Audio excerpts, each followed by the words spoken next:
Hello guys, welcome back to our European tour. In the last video we left you in a beautiful area called Le Bassin where we were climbing up the Great Dunes. We were only about 200 kilometres away from the French-Spanish border, so the last leg of this France trip was a short drive, a couple of hours down the coast to a small little area that we found up in the Pyrenees. The elevation was about 350 metres. We drove up some little windy roads up the mountains to a small little town which is on the French and Spanish border.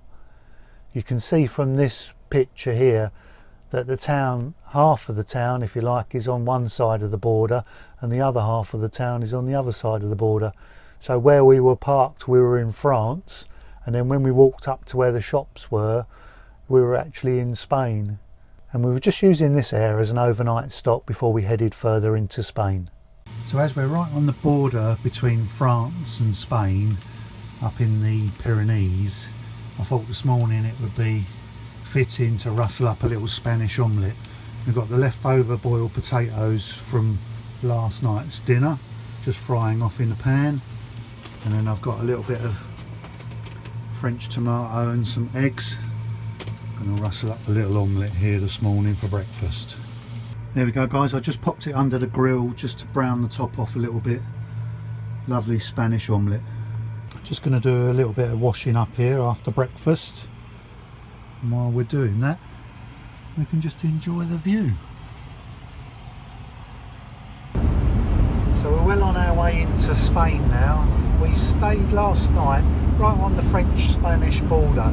We're at an elevation of about 350 metres up in the Pyrenees. What looks like a little skiing resort.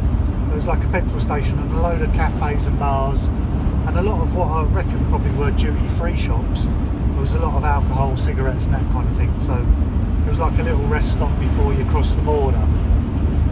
But that was the other thing that was surprising. I've never driven across countries in Europe, so I was kind of expecting there to be a big sign, you know, you're leaving France and now entering Spain.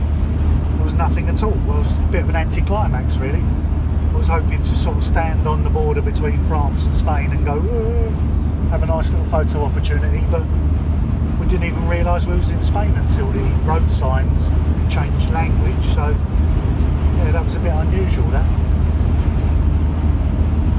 We're on our way down into mainland Spain. We've stayed off the north coast. We're sort of cutting across on our way down to northern Portugal. We picked a nice little camping spot. Hopefully it's a nice little town. It says it's got a monastery. It is quite elevated. I think it was about 750 metres high, so it should be a nice high spot, little hilly location, hopefully with some nice views.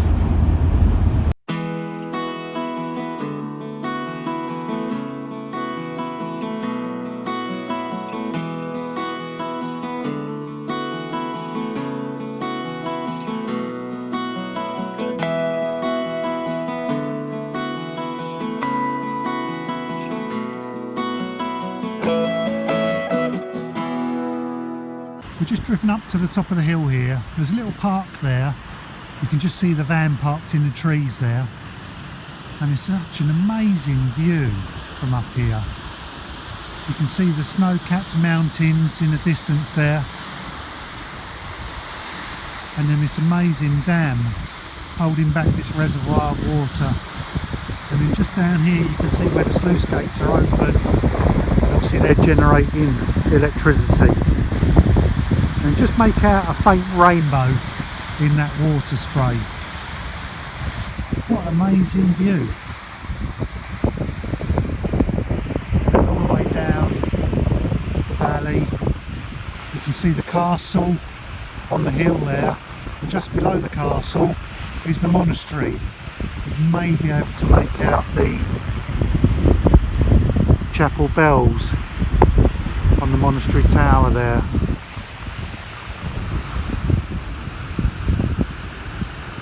Really picturesque little town this, well worth a visit.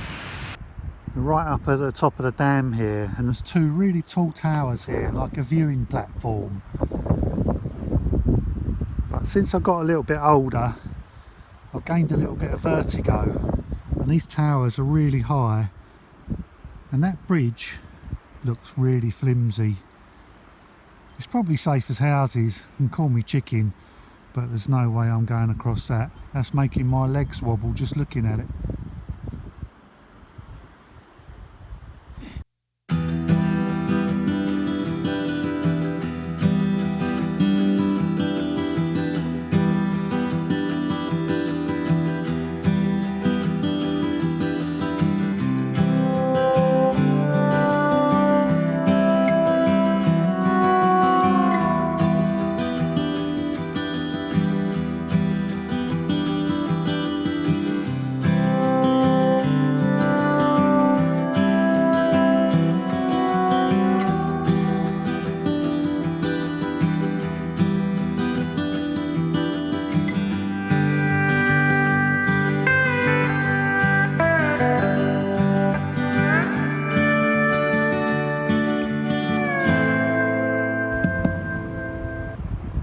As we drove past on the main road there, we noticed that there was a lot of smoke and flames coming from up in the hills in the mountains.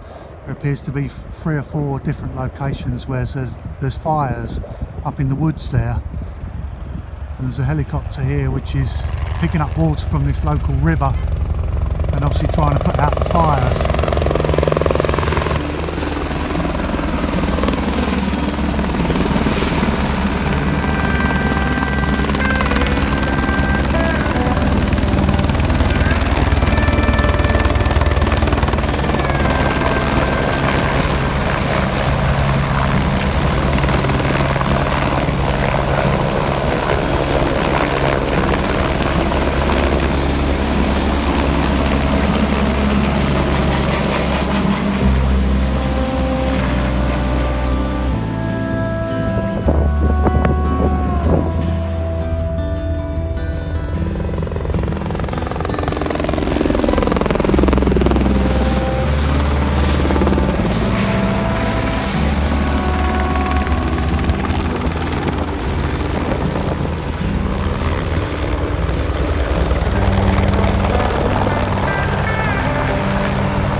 So this is where we ended up staying last night. We started off, we looked at a couple of airs in, I think it's called Guillen or Gijon, depending on how it's pronounced.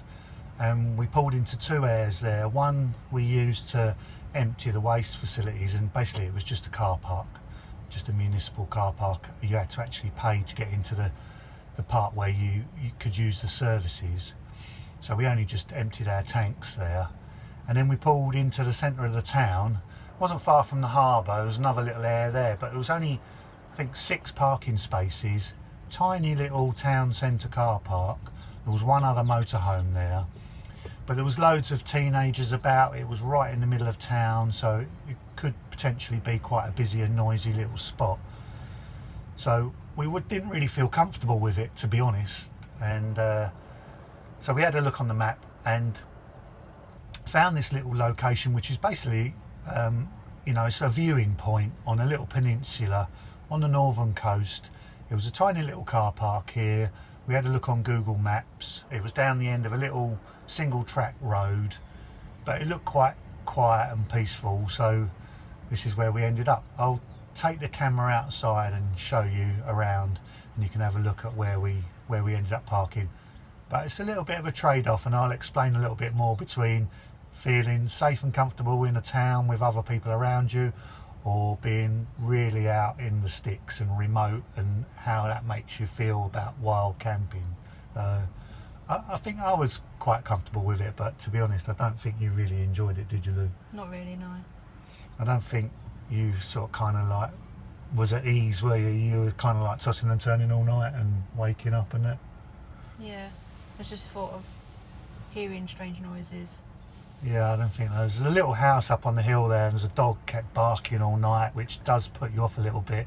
And I do feel like, you know, when you're remote and isolated like this, you know, you're just looking out for people coming along all the time, and you're always waiting for somebody to knock on the door and maybe ask you to move on. So yeah, it's probably something that you need to get used to, I guess. It depends how comfortable you are with it.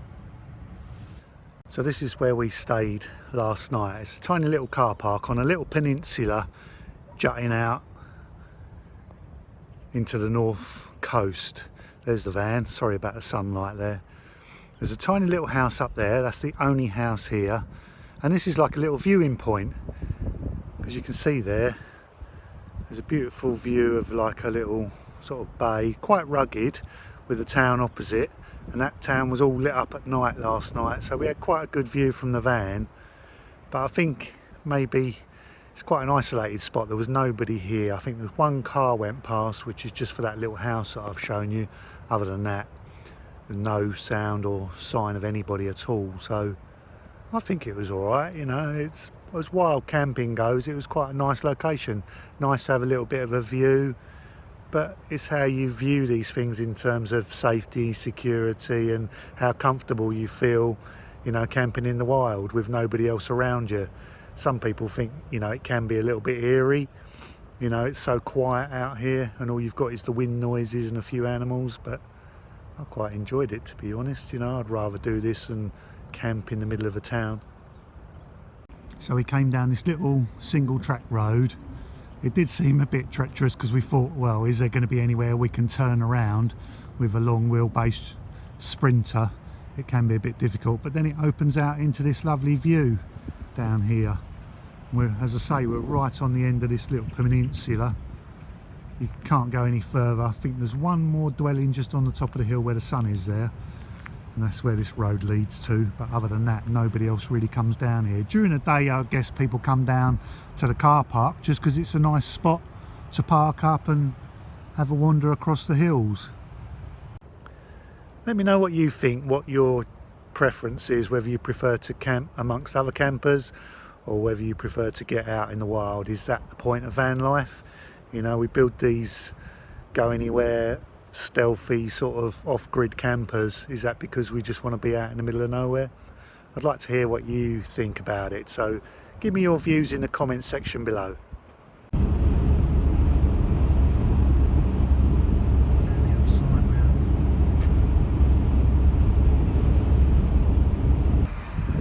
We just come through a 4 kilometre long tunnel through the top of the mountains. We're way up, quite high here, I should imagine.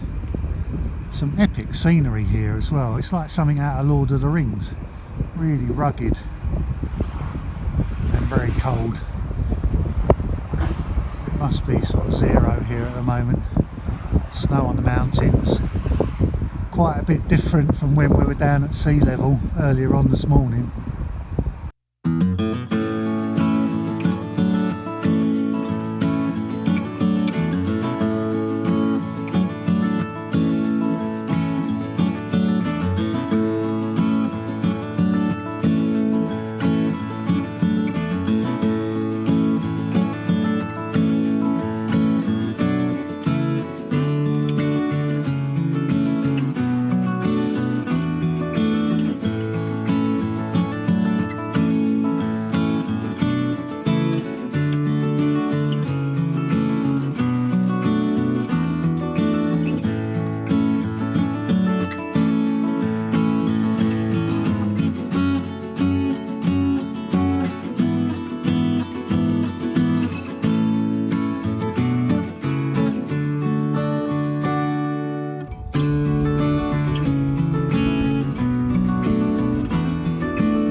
High up in the mountains here, and this is obviously the dam that's holding back all this water at such altitude. It's a massive lake here, and this is all obviously the melted snow off the mountains. Freezing cold. I wouldn't like to go swimming in it, to be honest. So this is the other side of that dam, obviously holding back all that water. And then they always build a little town or a village just in the valley here. So if the dam ever burst, all these people will be wiped out. I fancy living there, to be honest.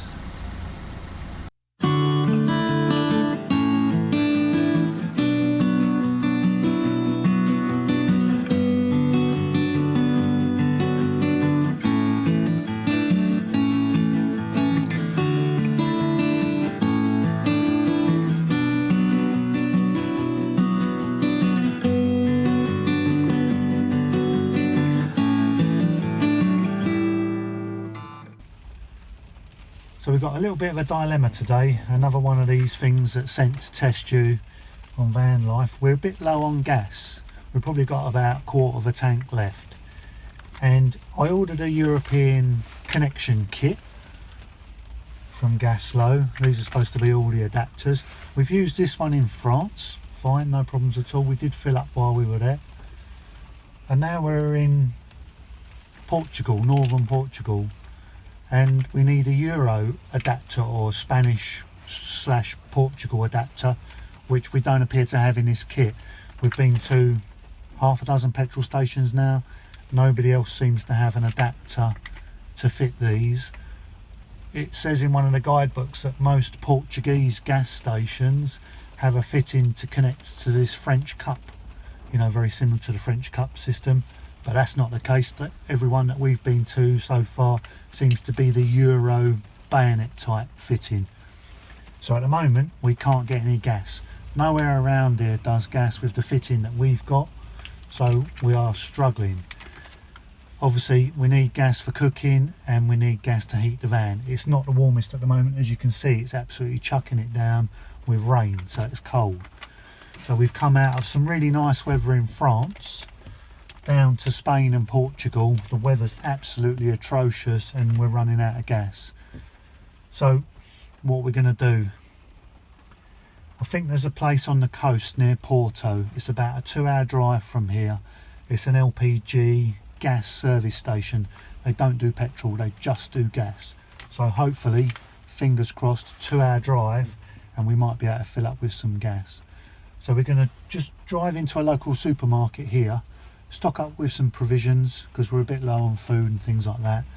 Use the toilets, get some water as well. So as long as we've got water, food, we can get diesel, and then we'll carry on the hunt for some LPG. All good fun.